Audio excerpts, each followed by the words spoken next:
तो देखिए, इस वक्त लेबनान की सड़कों पर लगातार वहां की सरकार के खिलाफ नारेबाजी हो रही है और खामनेई जिंदाबाद के नारे लग रहे हैं। अब इसके पीछे की क्या वजह है? आखिर क्या वजह है कि सड़कों पर लोगों को उतरना पड़ा है और अपनी ही सरकार को लेकर वो अब विरोध प्रदर्शन कर रहे हैं? इसी पर बातचीत करने के लिए मयंक मेरे साथ है। मयंक, क्या ऐसा हुआ कि अब लेबनान की सड़कों पर वहां के आवाम ही अपनी सरकार को लेकर विरोध प्रदर्शन कर रही है, खामनेई जिंदाबाद के नारे लगा रही है और कह रही है कि जो किया सरकार ने वो गलत किया? क्या ऐसा कदम था जिसको लेकर ये जो जनता है ये सड़कों पर उतरी है? देखिए, अगर आप पिछले 3-4 दिन की तस्वीरें देखें बेरूत की, तो हज़ारों लोग हर रात को सड़कों पर हैं और खामेनेई साहब के समर्थन में नारे लग रहे हैं, ईरान के समर्थन में नारे लग रहे हैं और बहुत ज़बरदस्त गुस्सा बेरूत में देखा जा रहा है खुद सरकार के खिलाफ और अमेरिका के खिलाफ। देखिए, इसकी बड़ी वजह है कि लेबनान की सरकार ने एक प्रस्ताव पास किया जिसमें यह कहा गया कि हिजबुल्लाह जो है वो अपने सारे हथियार सरेंडर कर देगा, हथियार हिजबुल्लाह से ले लिए जाएंगे। ये प्रस्ताव पास हुआ जिसका हिजबुल्लाह की तरफ से ज़बरदस्त विरोध हो रहा है। ना सिर्फ हिजबुल्लाह की तरफ से बल्कि लेबनान के हज़ारों लोग कह रहे हैं कि ये जो सरकार का प्रस्ताव है ये गलत है और अमेरिका के दबाव में ये फैसला किया गया है।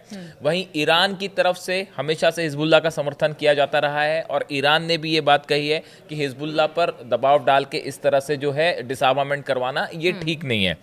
अब देखिए, इस पूरे मसले के पीछे जो हकीकत है वो हकीकत ये है कि लेबनान की जो कैबिनेट है इसने 5 अगस्त को, जो अभी बीती 5 अगस्त थी, उसने एक सेना से एक प्लान तैयार करवाया। मतलब लेबनान की जो गवर्नमेंट है उसने अपनी सेना से एक प्लान तैयार करवाया और इसके तहत ये प्लान था कि जितने हथियार हैं लेबनान में वो अब सिर्फ गवर्नमेंट के कंट्रोल में होंगे।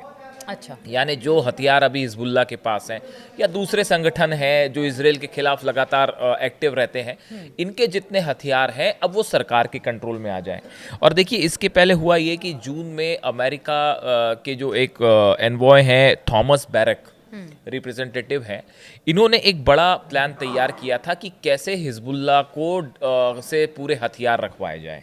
इन्होंने एक बड़ा प्लान तैयार किया जो लेबनान की गवर्नमेंट को दिया। लेबनान के ऊपर, लेबनान की जो सरकार है उसके ऊपर अमेरिका की तरफ से, ट्रंप एडमिनिस्ट्रेशन की तरफ से दबाव बनाया गया और इसमें डिस्कशंस जब शुरू हुए लेबनान की सरकार से, तो अमेरिका की तरफ से ये कहा गया, जो थॉमस बैरक थे उनके रिप्रेजेंटेटिव, उनकी तरफ से ये कहा गया कि देखिए, दक्षिणी लेबनान से जो 5 पोस्ट हैं अलग अलग, या 5 इलाके हैं जहां पे इजरायली सेना हमला कर रही थी, हम वहां से इजरायली सेना को पीछे आने के लिए कहेंगे। ठीक है, इजरायली सेना हमला नहीं करेगी, लेकिन इसके बदले में आपको हिजबुल्लाह से आर्म्स सरेंडर करवाने पड़ेंगे। अच्छा, ये डील थी अमेरिका की।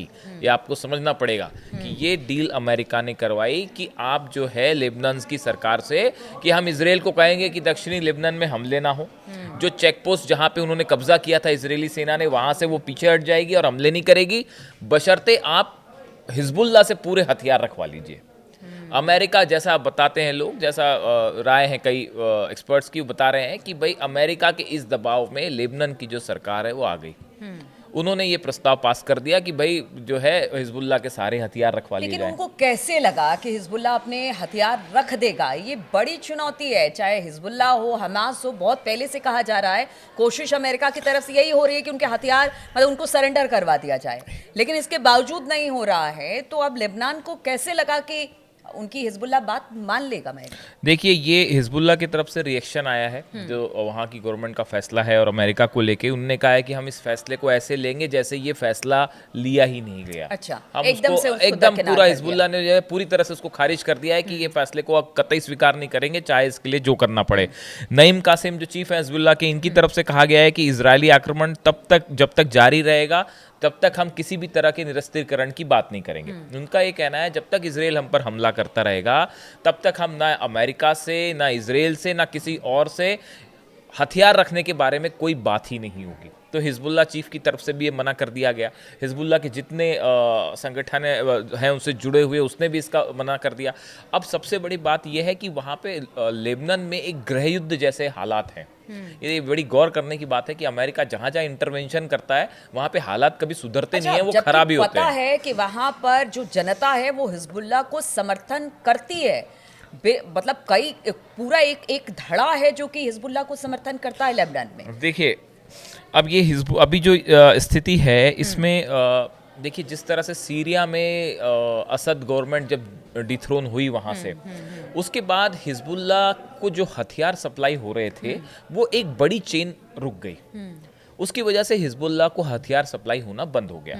लेकिन अब ये बताया जाता है कि एक बार फिर से ईरान ने अपने नए चैनल्स को एक्टिवेट किया है और हिजबुल्लाह को फिर से खड़े करने की कोशिश शुरू हो गई है। हाँ, पीछे इस तरह की खबरें आई थी। हाँ, अब कि आखिर देखिए, ये हिजबुल्लाह को हथियार कहाँ से मिल रहे हैं? अमेरिका का मिडिल ईस्ट को लेकर क्या प्लान है, इस पे हम अलग से कभी बात करेंगे कि हमास, हिजबुल्लाह, हूती को लेके अमेरिका क्या पॉलिसी पे काम कर रहा है और क्या ये ईरान को घेरने की कोशिश है। ये एक अलग पूरा मुद्दा है, हम उस पर अलग से बात करेंगे। हाँ। लेकिन अभी अगर हिजबुल्लाह की बात की जाए तो देखिए, हिजबुल्लाह को नए चैनल से हथियार सप्लाई होने शुरू हो गए। ठीक है। ऐसा बड़े सारे डिफेंस एक्सपर्ट्स जो है वो बता रहे हैं। अब ये जो हिजबुल्लाह को हथियार रखवाने की बात है, ये एक इस तौर पे देखा जा रहा है कि लेबनान में अमेरिका और इजराइल ये चाह रहे हैं कि वहाँ पे एक ऐसी गवर्नमेंट पे दबाव बना के वहाँ पे एक ऐसी गवर्नमेंट रहे जो एक प्रकार से इन्हीं के सब ऑर्डर्स को फॉलो करे, इसके प्रभाव में। हाँ, कठपुतली सरकार है और अमेरिका के दबाव में आगे बढ़े। इसके लिए वहाँ की जनता राजी नहीं है, ना हिजबुल्लाह राजी है। देखिए, जब भी ये कॉन्फ्लिक्ट होगा कि सरकार कुछ और चाहेगी और जनता कुछ और चाहेगी, वो देश में कभी शांति हो ही नहीं सकती। आप इराक ले लीजिए, आप अफगानिस्तान ले लीजिए, तो आप लेबनान ले लीजिए, सरकार को इस बात का अंदाजा आप नहीं सीरिया था ले लीजिए। देखिए, अंदाजा तो था, लेकिन अब अगर अमेरिका की तरफ से, ट्रंप एडमिनिस्ट्रेशन की तरफ से दबाव है, तरह तरह की बातें हैं कि भाई हम वरना इजराइल से हमला करवा देंगे, तो शायद सरकार ने ये सोचा हो कि भाई फिलहाल जो है इस बात के लिए मान ली जाए, दबाव में भले ये बात मान ली हो, लेकिन हिजबुल्लाह इसके लिए तैयार नहीं है।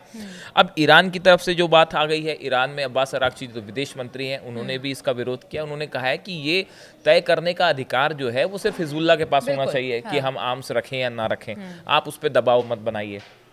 ईरान जो है वो हिजबुल्लाह के साथ मजबूती के साथ खड़ा हुआ है।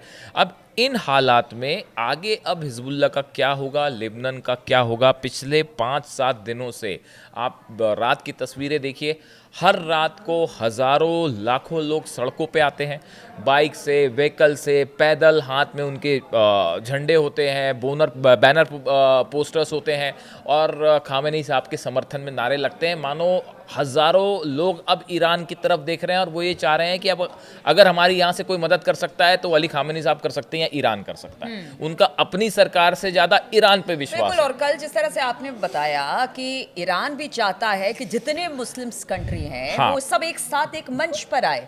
और अब देखिए, हम लोग भी बहुत दिन से इन सब चीज़ों पर नज़र बनाए रखते हैं, तो अब लगता है कि अब ज़रूरत भी है। जिस तरह से एक एक जगह घुसकर अमेरिका जितने मुस्लिम देश हैं वहाँ पर अस्थिरता बनाए हुए है, उसको देखकर जिस तरह से ईरान की सोच है, तो वो उसी पर काम करना चाहता है कि अब और नहीं, मिडिल ईस्ट और अशांत नहीं रह सकता। अब इसमें जो है बड़ा सवाल ये है कि देखिए, ईरान ने जो देशों की मीटिंग बुलाने की मांग की है, सवाल ये है कि ईरान को कितना समर्थन मिलता है सऊदी का, कितना समर्थन मिलता है यूएई का। अगर ये एक मंच पे आ जाते हैं और गज़ा, अभी सबसे बड़ा मामला तो गज़ा को लेके है कि गज़ा में क्या होगा। मुझे ऐसा लगता है कि अगले 2-3 दिन के अंदर गज़ा को लेकर कोई बड़ा डेवलपमेंट हो सकता है, या तो इजराइल की तरफ से बड़े हमले हो सकते हैं, या ये भी कहा जा रहा है कि इसकी भी बड़ी संभावना है कि ईरान और इजराइल एक बार फिर आमने सामने हो सकते हैं।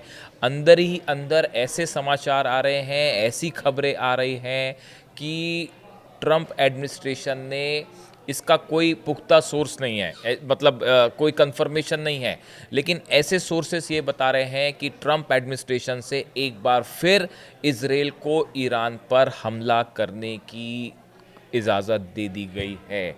ऐसा कई सोर्सेस से खबरें हैं, इसका टाइम तय नहीं है। देखिए, 2 अलग अलग चीज़ होती हैं। एक होता है कि आपको पहले इजाज़त देना नहीं देना, और दूसरा कि कब किया जाए ये हमला। इसको लेके भी कई सारी चर्चाएं हैं। इसको हम खबरों को एनालाइज करेंगे, उसके बाद ही आप तक पहुंचाएंगे कि क्या वाकई इसमें इस बात में दम है कि अब बहुत जल्दी एक बार फिर जो है वो हमले हम देख सकते हैं इजराइल और ईरान के बीच में। इस पे हम डिटेल में बाद में चर्चा करेंगे, सोर्सेज से जो खबरें हैं उसको कंफर्म करने के बाद ही हम आप तक पहुंचाएंगे। लेकिन फिलहाल जो है बेरूत में, लेबनान में ज़बरदस्त गुस्सा है अमेरिका के खिलाफ और अपनी ही सरकार के खिलाफ, और खामेनेई साहब के समर्थन में नारे लग रहे हैं। बिल्कुल, तो देखिए बेरूत की सड़कों पर या लेबनान की सड़कों पर वहाँ की जनता उतरी हुई है सिर्फ इसलिए कि वहाँ की सरकार ने हिजबुल्लाह को अपने हथियार छोड़ने को कहा। यही हाल गजा में हमास को लेकर है और वहाँ पर गजा में स्थिति भी हम देख रहे हैं, लगातार हमास के हमले हो रहे हैं, इजराइल भी हमला कर रहा है और अब कहीं ना कहीं लेबनान को भी अस्थिर करने की एक तरह से कोशिश है। अब इसको लेकर ईरान क्या सोच रहा है और लेबनान की जनता क्या सोच रही है, आगे इसमें क्या कुछ होने वाला है, हिजबुल्लाह की तरफ से अब किस तरह से इस पर रिएक्शन और आगे आने वाले दिनों में देखने को मिलता है, इस पर लगातार हमारी नजर बनी रहेगी।